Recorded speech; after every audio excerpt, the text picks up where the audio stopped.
Hi everyone, welcome to this, our Sunday podcast. I'm Leanne from Avoiding Broke and I'm so happy to be talking to you today and doing our Sunday podcast.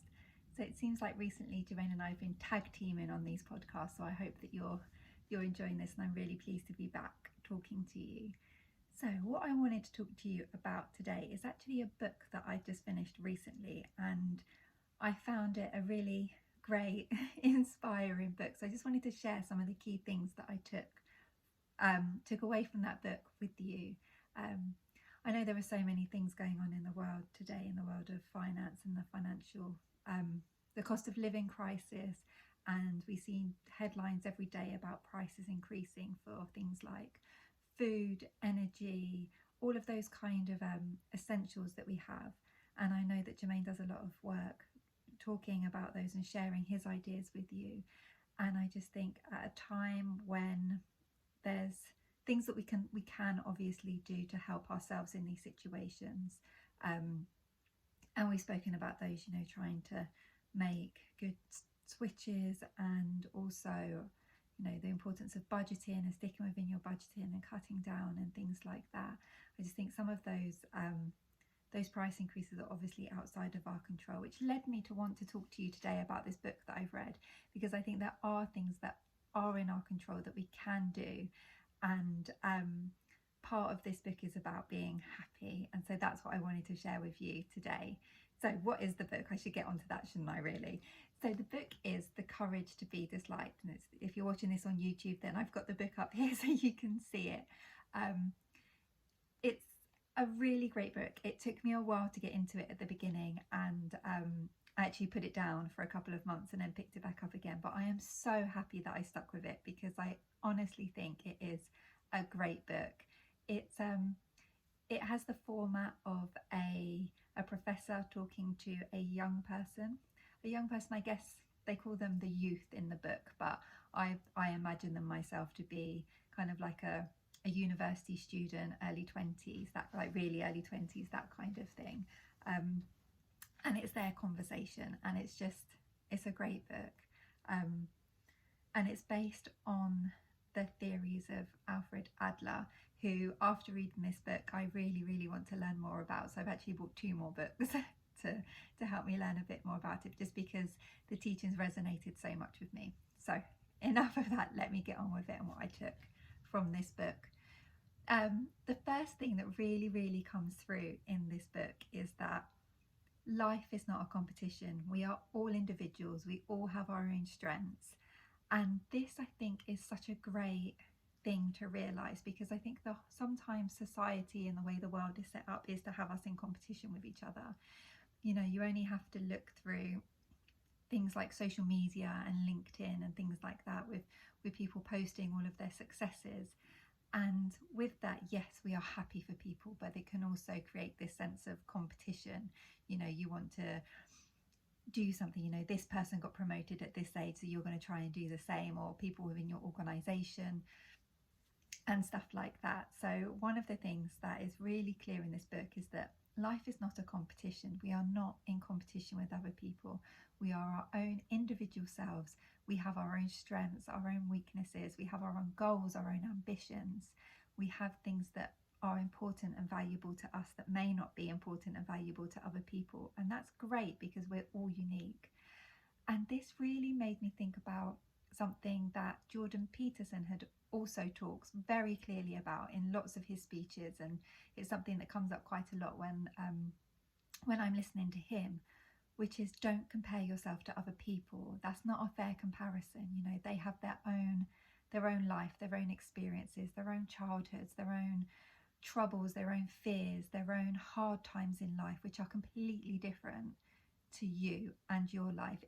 And it's, I think, the case even with, well, you may think about like your siblings or people that you're close to and think, well, my life is a bit more similar to them, so maybe I could compare myself with them. But it's not true, because we all think about things in our own unique ways. We all have our own unique mind.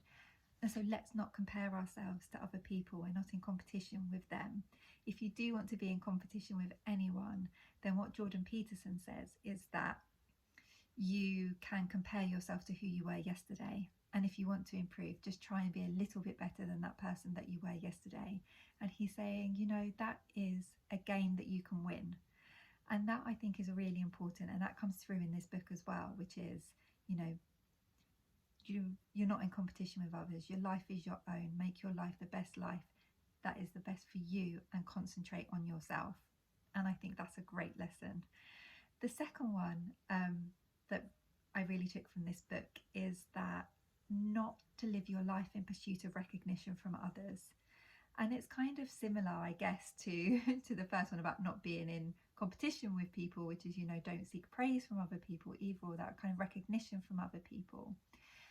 And I found that really important, because I think, even if we don't like to admit it, me personally, I love being told that I've done a good job. You know, I'm doing a great job here. That's really good. You know, what you've done is great, and that people appreciate what you're doing, and that's nice. And I think that that's not to say that you shouldn't enjoy those things, but I think what the teachings of Alfred Adler try to portray is that if you live your life trying to get that recognition from others, then you are living your life following the expectations of other people, and what you think will make them happy, and what you think will make them think that you're a good person, as it were. And then you may forget who you are as an individual, and what actually makes you happy, and also what goals and what aspirations you have yourself. So don't forget that it's your life, and it's about you. And if you do live your life in pursuit of recognition from other people, then you may not reach your true happiness potential. And I really think this is where the title comes into it, which is the courage to be disliked. And it's not about saying that you should be a horrible person and you want to be disliked, but I think it's just having that courage to know that not everyone is going to like you, not everyone is going to see things the same way that you do, and not everyone is going to understand the things that you do and your goals and your aspirations. But actually, we need to have courage to accept that, and accept ourselves, and the courage to accept being disliked. And that will then hopefully help us in that pursuit of not just living our lives in pursuit of recognition from others, but living to our kind of our true selves. And then the third thing that I took from this book, there's loads more in there, but these are just three things that really stuck with me, and I really would recommend you read the book, is how we get a lot of happiness from a community feeling, and feeling like we are useful beings. And that doesn't mean that, you know, you need to go out and sacrifice your life to helping others and things like that. It's a wonderful thing that people choose to do that.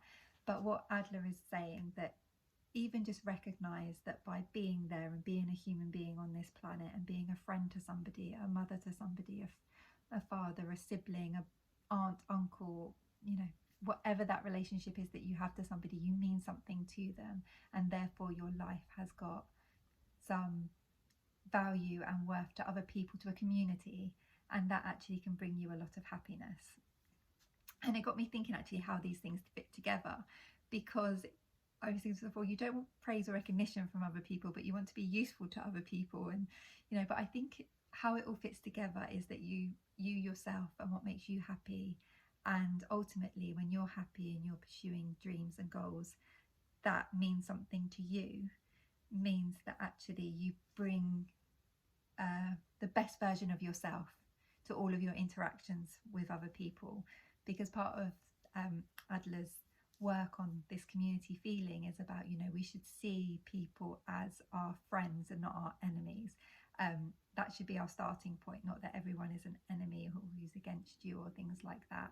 It's that, you know, we live in a world with people who are our friends, and so then we want to bring our best selves to those people. And then by doing the other things that Adler teaches about, you know, don't live your life in competition, don't go after the pursuit of recognition from others, that helps us to be the best versions of ourselves. And then you bring that into your community, and you recognize the value and the worth that you have as you as an individual on this planet. And I just thought that was such a wonderful way to think about ourselves and our lives and our place in the world. And so I really wanted to share that with you, so that if any of that resonates with you, then I truly recommend the book. I've actually bought, there's a sequel to the book called The Courage to Be Happy.